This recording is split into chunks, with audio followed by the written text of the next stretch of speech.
कभी आपने नोटिस किया है कि आप दूसरों की गलती को बहुत इजीली माफ कर देते हो।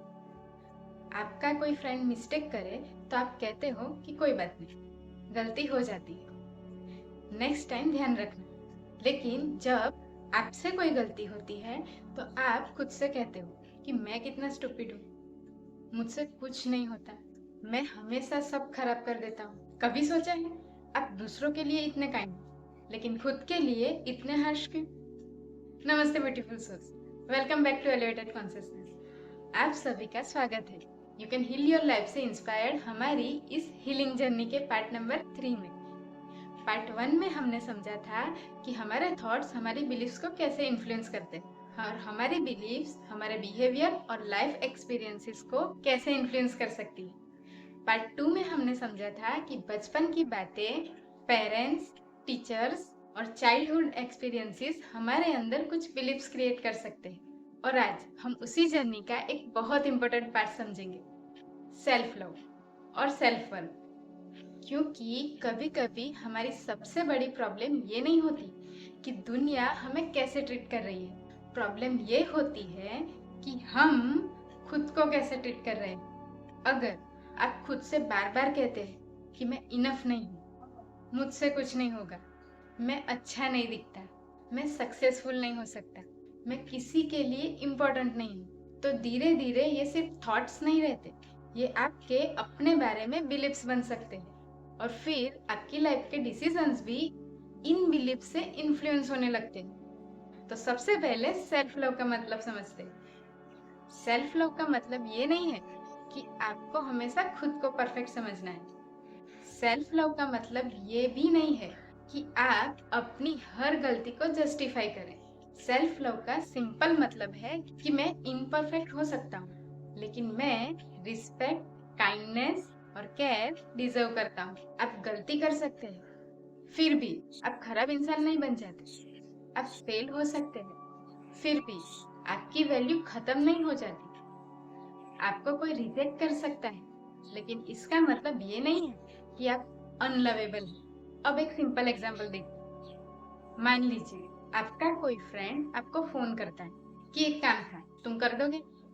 आप ऑलरेडी बिजी, आप थके हुए हैं, आपके अपने काम पेंडिंग है, लेकिन फिर भी आप कहते हैं कि हाँ, कर दूंगा। क्यों? क्योंकि अंदर से एक फियर होता है, अगर मैंने मना कर दिया तो वो मुझसे नाराज हो जाएगा। फिर आप अपना टाइम सेक्रीफाइस करते हैं, अपनी एनर्जी सेक्रीफाइस करते हैं और बाद में अंदर ही अंदर फ्रस्ट्रेटेड हो जाते हैं, लेकिन नेक्स्ट टाइम फिर से हाँ बोल देते हैं। क्योंकि शायद आपने कहीं ना कहीं ये बिलीव कर रखा है कि अच्छा इंसान वही है जो सबकी हेल्प करे। लेकिन याद रखिए, हर रिक्वेस्ट को एक्सेप्ट करना जरूरी नहीं है, हर किसी को खुश रखना भी आपकी रिस्पॉन्सिबिलिटी नहीं है। कभी कभी ये मैं अभी नहीं कर पाऊंगा, ये कहना भी बिल्कुल ठीक है। इस तरह से आप किसी को मना कर सकते हैं, फिर भी आप एक अच्छे इंसान रह सकते हैं। अब एक रिलेशनशिप्स का एग्जांपल देखिए। मान लीजिए किसी रिलेशनशिप में सिर्फ आप ही बार बार एडजस्ट कर रहे हैं, आप ही कॉल करते हैं, आप ही सॉरी बोलते हैं, आप ही रिलेशनशिप बचाने की कोशिश करते हैं, और सामने वाला बार बार आपको इग्नोर करता है, आपकी फीलिंग्स को सीरियसली नहीं लेता या आपको डिसरिस्पेक्ट करता है। फिर भी आप सोचते हैं कि शायद प्रॉब्लम मुझ में ही है, शायद मुझे और एडजस्ट करना चाहिए, शायद मुझे इससे बेटर कोई नहीं मिलेगा।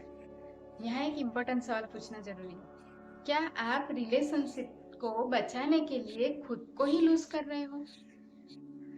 सेल्फ लव का मतलब ये नहीं है कि आप हर रिलेशनशिप को तुरंत खत्म कर दें। सेल्फ लव का मतलब है कि आपकी फीलिंग्स भी इम्पोर्टेंट है, आपकी नीड्स भी इम्पोर्टेंट है, और रिस्पेक्ट भी रिलेशनशिप्स का बेसिक पार्ट है। अब एक और कॉमन सिचुएशन देखिए। कभी आपको किसी ने हर्ट किया, लेकिन आपने कुछ नहीं कहा, आपने स्माइल करके कहा कोई बात नहीं। किसी ने आपकी इंसल्ट की, लेकिन आपने सोचा छोड़, क्या ही बोलना।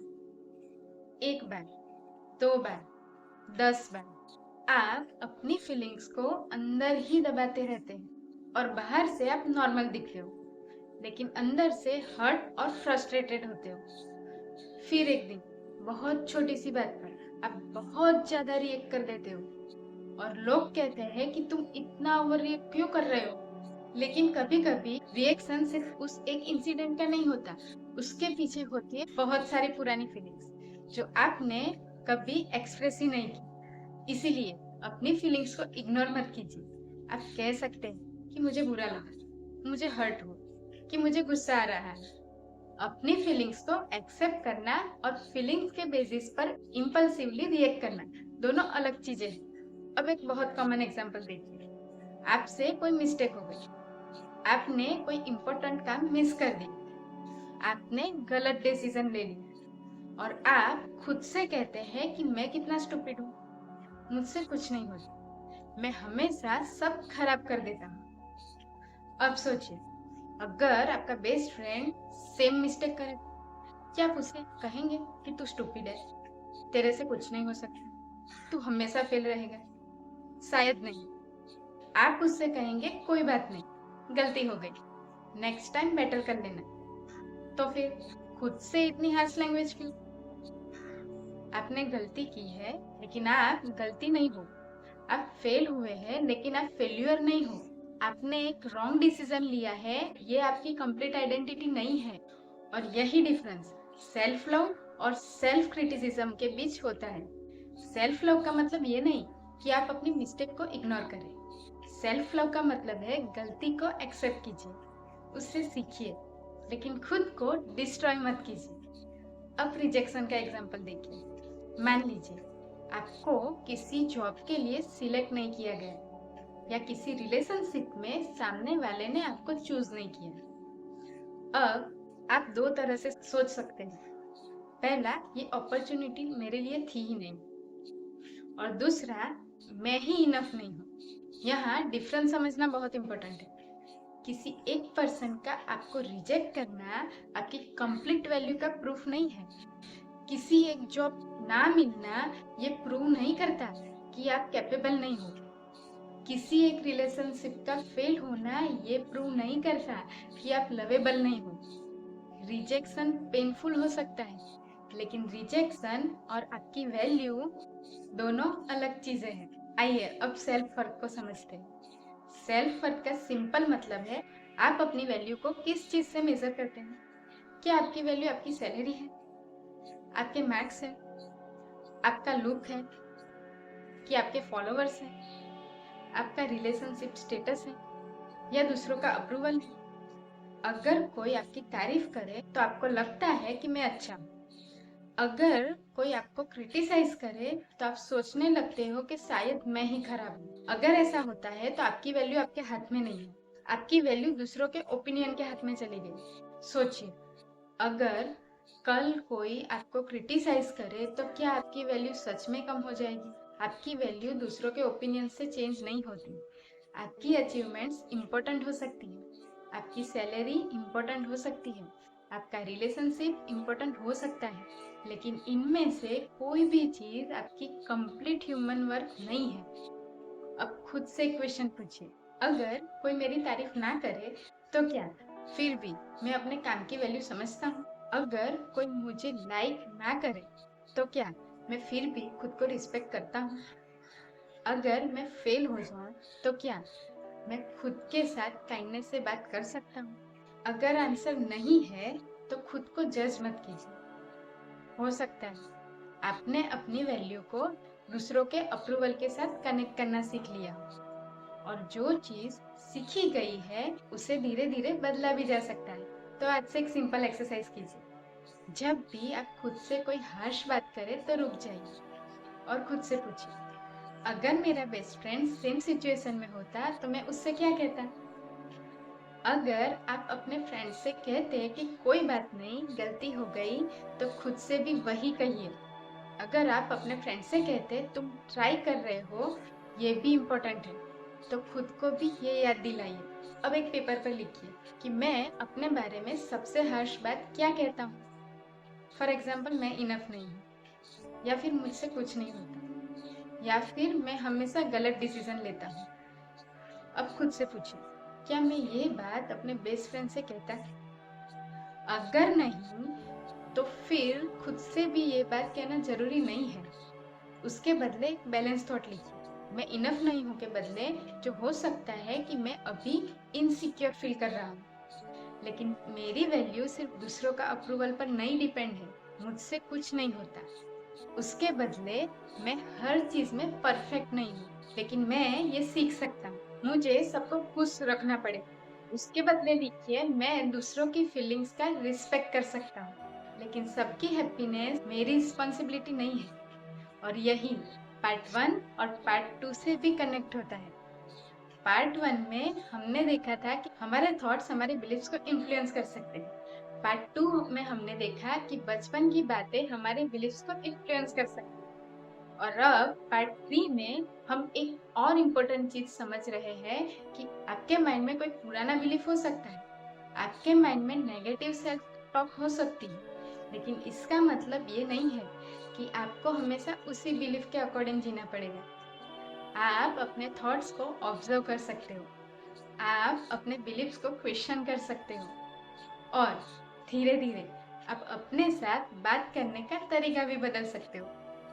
आपने पूरी लाइफ दूसरों को समझाने की कोशिश की, अब कभी कभी खुद को समझने की कोशिश भी कीजिए। आपने दूसरों की मिस्टेक को फॉरगिव किया है, अब कभी कभी खुद को भी फॉरगिव कीजिए।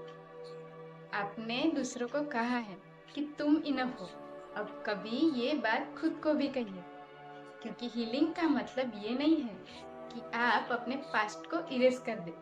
हीलिंग का मतलब ये भी हो सकता है कि आप अपने साथ वैसे बिहेव करना शुरू करें जैसे आप किसी एक ऐसे इंसान के साथ करते हैं जिसकी आप जेन्युइनली केयर करते हो। आज खुद से एक सिंपल सवाल पूछिए, क्या मैं अपने साथ वैसे ही बात करता हूँ जैसा मैं अपने किसी लव्ड वन के साथ करता हूँ? अगर आंसर नहीं है तो खुद को जज मत कीजिए। बस आज से अपने साथ थोड़ा काइंडर होना शुरू कीजिए। जब भी आप खुद को क्रिटिसाइज करें, एक सेकंड के लिए रुक जाइए और खुद से पूछिए, मैं अभी खुद को हील कर रहा हूँ या और भी हर्ट कर रहा हूँ? आपको खुद से प्यार करने के लिए परफेक्ट होने की जरूरत नहीं है। आपको रिस्पेक्ट डिजर्व करने के लिए सक्सेसफुल होने की जरूरत नहीं है। और आपको केयर डिजर्व करने के लिए किसी को कुछ प्रूव करने की भी जरूरत नहीं है। आपकी वैल्यू आपकी मिस्टेक से बड़ी है। आपकी वैल्यू किसी के रिजेक्शन से भी बड़ी है। आपकी वैल्यू दूसरों की ओपिनियन से भी बड़ी है। आपकी वैल्यू आपके पास्ट से डिसाइड नहीं होती। तो फिर आज अपने आप से एक छोटा सा प्रॉमिस कीजिए, मैं अपने साथ वैसे ही काइंडनेस से बात करने की कोशिश करूंगा जैसे मैं किसी अपने से करता हूँ। अगर आप भी अपने साथ काइंडर होना शुरू करना चाहते हो तो कमेंट में लिखिए इनफ।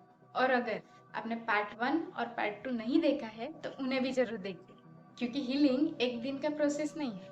ये खुद को समझाने, अपने थॉट्स को ऑब्जर्व करने, अपने पुराने बिलीफ्स को क्वेश्चन करने और धीरे धीरे अपने साथ एक बेटर रिलेशनशिप बनाने की जर्नी है। और शायद हीलिंग का सबसे इम्पोर्टेंट पार्ट ये है कि आपको हर बार खुद को बदलने की जरूरत नहीं है। कभी कभी आपको बस खुद के अगेंस्ट होना बंद करना होता है। आप अपने पुराने बिलीफ्स नहीं है, आप अपनी मिस्टेक भी नहीं है, आप दूसरों की ओपिनियंस नहीं है, आप एक कॉन्स्टेंटली इन्वॉल्विंग ह्यूमन है और आप ऑलरेडी इनफ है।